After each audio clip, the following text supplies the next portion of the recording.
Hi everyone, today I'm going to go through the worked examples from exercise 4.6. This is exponential graphs and it's of course from your year 12 jacplus textbook. There's 3 examples I think with multiple parts, and some of them are quite easy but they point out some I guess important things to remember. So especially this worked example 9, lots of good points to take from this. The first part tells us to evaluate f of 2.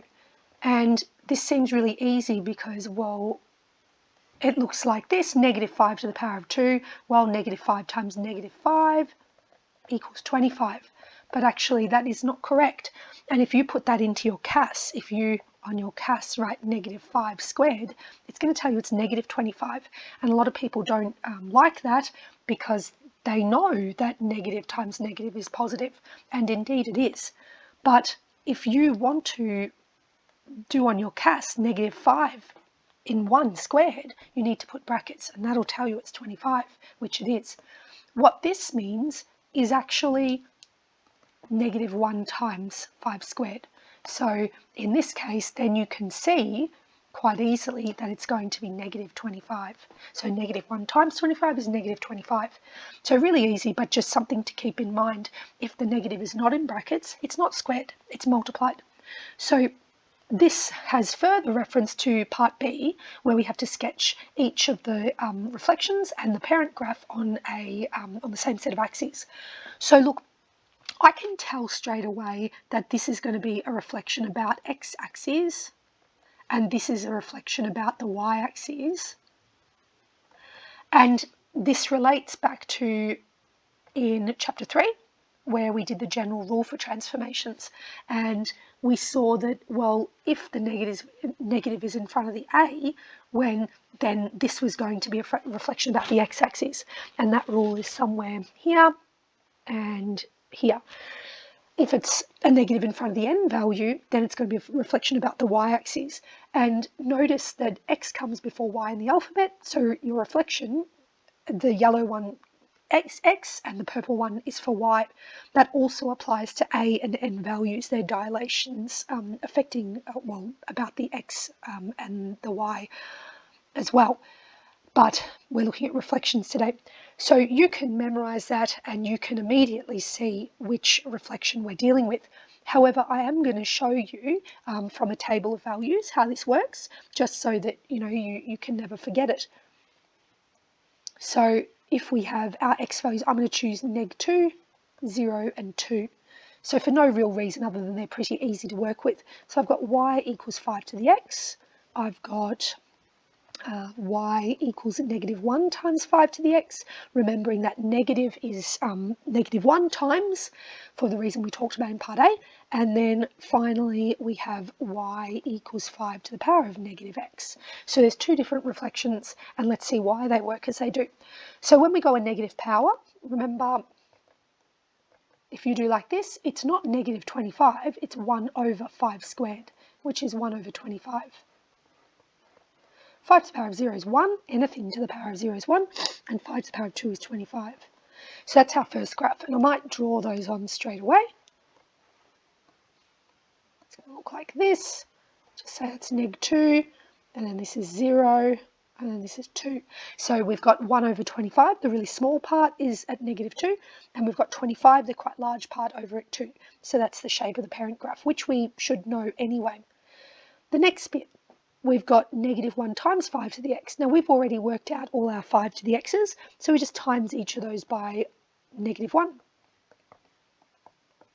And what we see is a reflection about the x-axis, and we expect that because x comes before y, and this is before this in order of left to right. So we're reflecting about the x-axis, and at -2 we've got -1 over 25. At 0 we've got -1. I should probably write those in. And at 2 we've got -25. So it looks like this. So reflected about the x-axis. Lastly, we have reflected about the y-axis, and well, to see how that works, well, we've got 5 to the power of -2. That's a double negative, it's a positive. 5 to the power of 2 is 25. 5 to the power of negative 0, there's no such thing as negative 0, it's just 5 to the power of 0, it's 1. 5 to the power of negative 2, that's 1 over 25. So this time we have at negative 2 the large value. So here, still have 1 for 0, and then the small value, 1 over 25 there.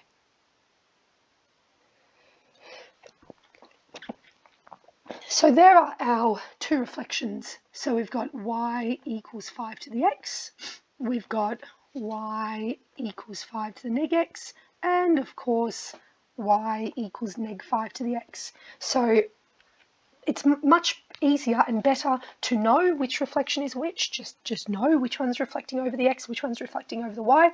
But of course, if you forget, you can always look in the table and work it out quite easily. So look, let's move on.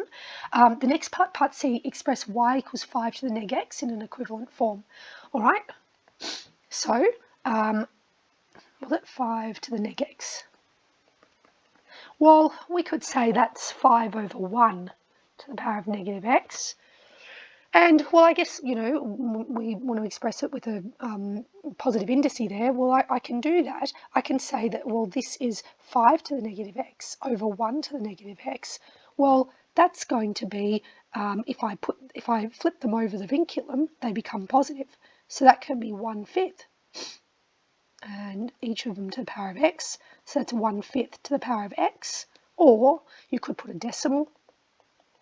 I think they'll probably just leave it like that. I don't think they'll do it as a decimal, but in any case, you could.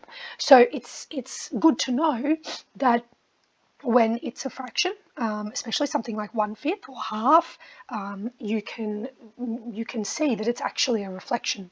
So this reflection about the y-axis can actually be written in a form like this, and it's important to know that. All right, let's move on. And now we are sketching some of these exponential graphs, and we would use the table of transformations, or we can use the table of transformations. So the parent graph, and I'm going to work on that one now. The parent graph is, of course, just a normal exponential function, which you would have covered in year 11. We've got a dilation. This dilation is going to be a dilation from the x-axis by a factor of 2. But really, you don't need to consider it, because when we do the intercepts, that's when, you know, that 2 will come into play. But for the moment, I'm just going to say the dilation. It's, well, let's make it look like that. It doesn't matter at this point what it's doing to the graph, because we'll work that out at the end. We're not doing this on graph paper, it's just a sketch. Reflection, we don't have a reflection. Horizontal shift, no, we don't have a horizontal shift. Remember that a horizontal shift is going to be connected to the x. There is nothing connected to the x in this place. The 1 is not connected to the x, and that means it moves in the same direction vertically. So if it's not connected to the x, it's moving up and down.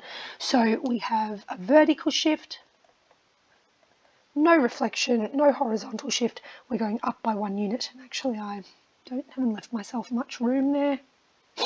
So what I'm going to do, I'm just going to put a little asymptote here. I'm going to call it y equals 1. And it's going to look like this. And this is the part now where the 2 will come into play. That dilation factor of 2 from the x-axis will come into play, because I'm going to find my intercept. So I'm going to find the y-intercept. I can see that there is no x-intercept, so I'm not going to be looking for an x-intercept. Y-intercept is when x equals 0. Y equals 2 times 1, which is 2 plus 1. Equals 3. So this y-intercept is going to be 3. And look, some people get confused about when you need to do a second point or not. So in this one, we don't have an x-intercept. So, you know, you might think I have to find a second point. Actually, I don't need to find a second point, and the reason is because both of the transformations, or I should say all the transformations, are taken into account, this too has an effect on the y-intercept, because without the 2, the y-intercept would be 2, not 3. I'm timesing e to the power of 0 times 2, so that does have an effect on my y-intercept. The other thing, or the other transformation being my up 1 unit, well, I've already shown that. It has an effect on the y-intercept. It makes it 3 rather than 2. If that 1 wasn't added, then your y-intercept would be just 2. So it does have an effect on that. But furthermore, it's also having an effect because we've got an asymptote here. So if you're unsure, then by all means add another point. So you can easily do that. The other point can be anything. It doesn't have to be, what they show in the back of the book. So if I was doing another point here, I'd say when x equals 1, y equals 2e plus 1. And I'd just put that point on. So I don't need that point for the reasons I explained. We're already using all the transformations in the y-intercept, and furthermore we've got the asymptote there which uses it as well. But if you're unsure, good to add an extra 1 in, and it couldn't be easier. You can sub any value. So that's that one. Let's go to the next one. And here, well, I'm going to do this one. So y equals negative 3e to the negative half x plus 3. So I've just written it in a way that I can see each transformation a little bit more clearly. If I was using the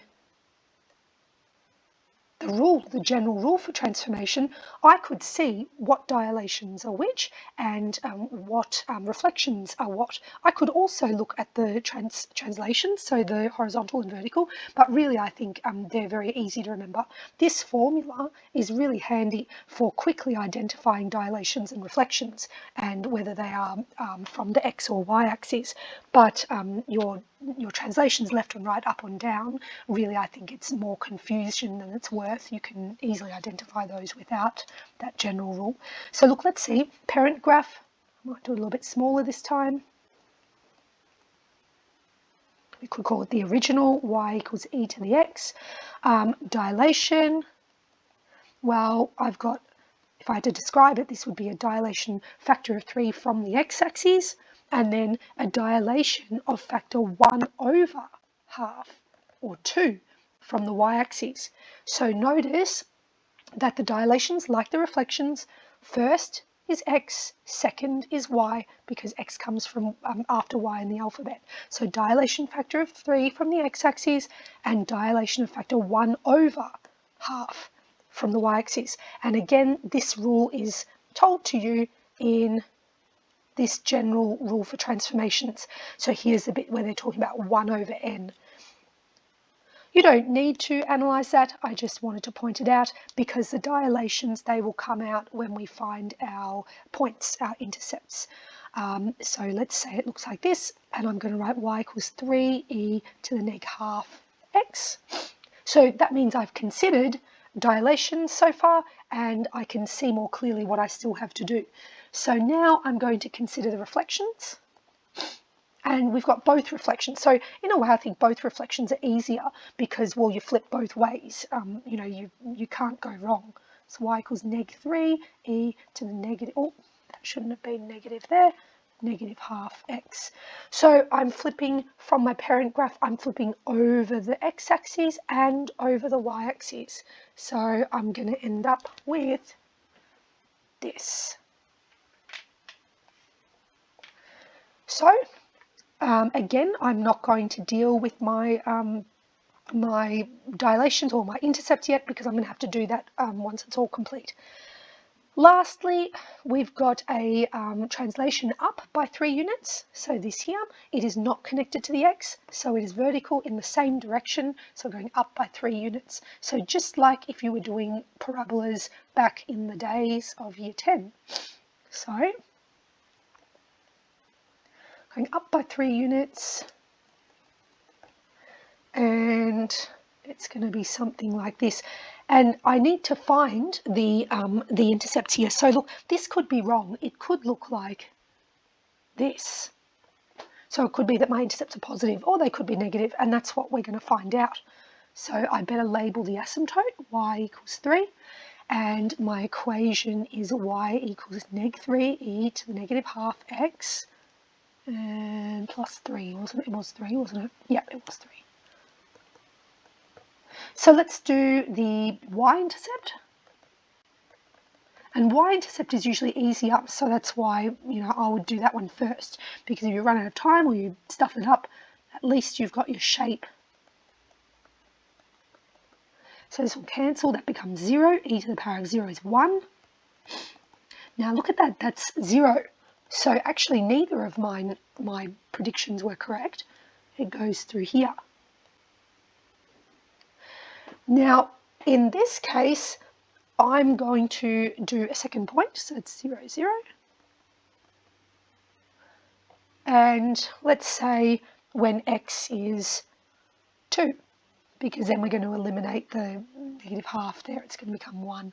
So when x equals, or let's say -2, y equals -3, e to the neg half times -2, that's just going to equal 1 plus 3. So we get y equals -3, e to the power of 1, negative half times -2 is 1 plus 3. So we're going to have y equals -3e plus 3.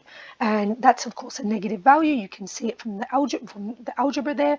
-3 times 2.78 or whatever e is, plus 3, you're still going to be negative. So -2, but also you can just see on the graph that that's what it's going to be.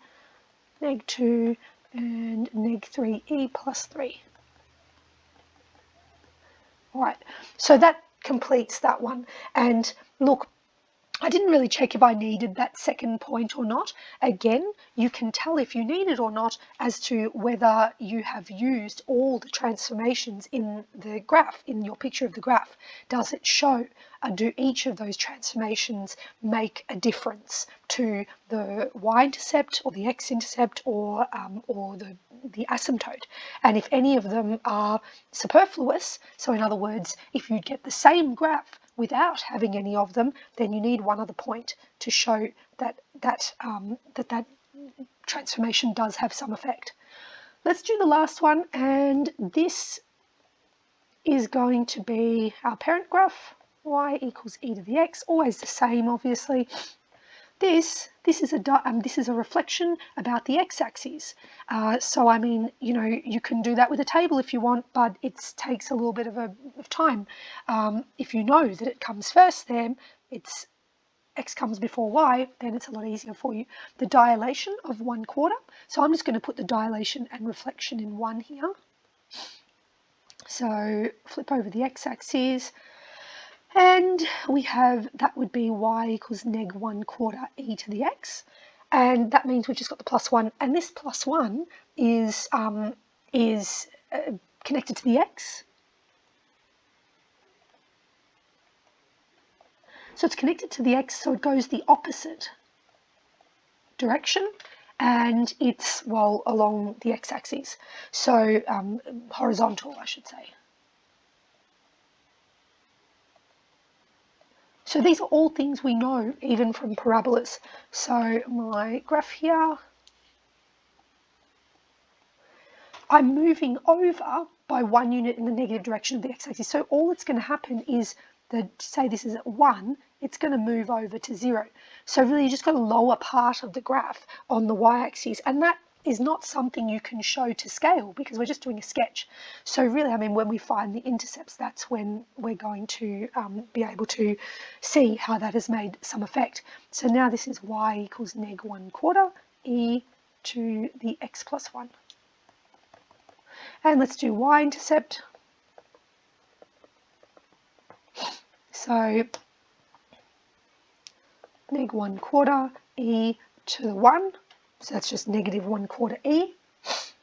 So I'm going to put 0 for x, and I'll call that -e/4. It's quite neat. And here, let's have a look. Well, that 1/4, yes, that has been taken into account, and also the +1, because if it was if it wasn't plus 1, so just say we had y equals -1/4 e to the x, then this would give us y equals -1/4, and if we were subbing a 0 into x for the y-intercept, it would be -1/4. So that plus 1 here does have an effect on our y-intercept. Furthermore, actually I will leave that there. Furthermore, if I didn't have the quarter, so just say it was y equals e or negative e to the x plus 1, so that would equal negative e to the 1, or negative e really, so that does have an effect. So really, I mean, I have enough points there. I don't actually need to show another point because both the transformations and the reflection are shown within our x-intercept. So without the reflection, it wouldn't be negative. Without the plus 1, then it would be -1/4. Without the quarter, it would be negative e. So all those transformations are being shown. So I don't need another point. Put one there if you're unsure. So if in doubt, add another point. All right, actually, I think we've got 2 more to go. Yes, 2 more to go. So this is finding equation. The diagram shows a graph of y equals a e to the x plus b. Determine the values of a and b. So this is one of those ones where if you find the equation, you want to actually say a equals this and b equals that. So it's a good idea to always do those 2 things as a matter of course. So let's see, we've got an asymptote at y equals 3, so we can put that straight in. So we know it's a vertical shift, it goes in the same direction, so we can straight away put that in. Now we need to sub in a point, and look, this has given us 2 points, which is like more than we need. We've only got 1 more variable to solve. So usually if you're given 2 points, then you're going to be using 2 points. If you're given 3 points, you'll use 3 points. Here, a little bit of a trick because I don't think we actually need that. And in fact, I know we don't need it. -1 equals a plus 3, a equals -4. So therefore, y equals a is -4, e to the x plus 3, a equals -4, and b equals 3. So I've written all possible parts of the answer. So if it asks me for the values of a and b, I've clearly stated them. If it asks me for the equation, I've also clearly stated that. So a pretty easy one there. I think the next one might be a little bit trickier. Yes, okay. So the graph of y equals a times 10 to the kx has these 2 points, form its equation. Okay, so it's not asking for us for, k and a, but I will state them anyway, so that in any question like this, I make sure I'm covering all bases. So let's sub in the points. 30 equals a times 10, k times 2 is 2k. Okay, that's the first equation. Second equation, 300 equals a times 10 to the 4k. And actually, it's going to be nicer if I put the first equation second, so I'll do that. You'll see why in a minute. It doesn't really matter, it'll just be nicer to work with. Now, here, if I subtract, it's not, so these simultaneous equations, if I subtract, it's not going to help, or if I add, it's not going to help. But what I can do, I could divide. So that's exactly what I'm going to do. So I'm going to divide these. 300 divided by 30 is 10. A divided by A, that will cancel, it's just 1. I'll write the 1 there, but obviously you don't need it. Now here's the part where we're dividing indices. So be careful, when you divide indices, you subtract. You don't divide. In this case, if you did divide 4k divided by 2k, you'd get 2. If you were really careless, you'd get 2k, so that would be a fluke. But you subtract indices. So 10 equals 10 to the power of 2k. And then, well, to undo exponential, we log. So this will go 2k equals log 10. 10 is 1. K equals half. So that's our first variable. So we can sub it back in, and we'll find the other, and I'm going to choose the easier one, the one with the smaller numbers, but of course it won't matter which one you use, which equation. 30 equals a times 10 to the 2k, So it's 30 equals A times 10. 2 times half is 1, so it's just times 10. So A must equal 3. And well, I found my A and K values, that's all well and good, but I must now write an equation for that. And actually, if I don't, I won't get full marks because it tells me to form the equation. A times 10 kx equals A times 10 to the kx. Half times x is x on 2, so that's the nicest way to write that. And that completes it. And actually, I think that completes all the worked examples for 4.6, I think it was.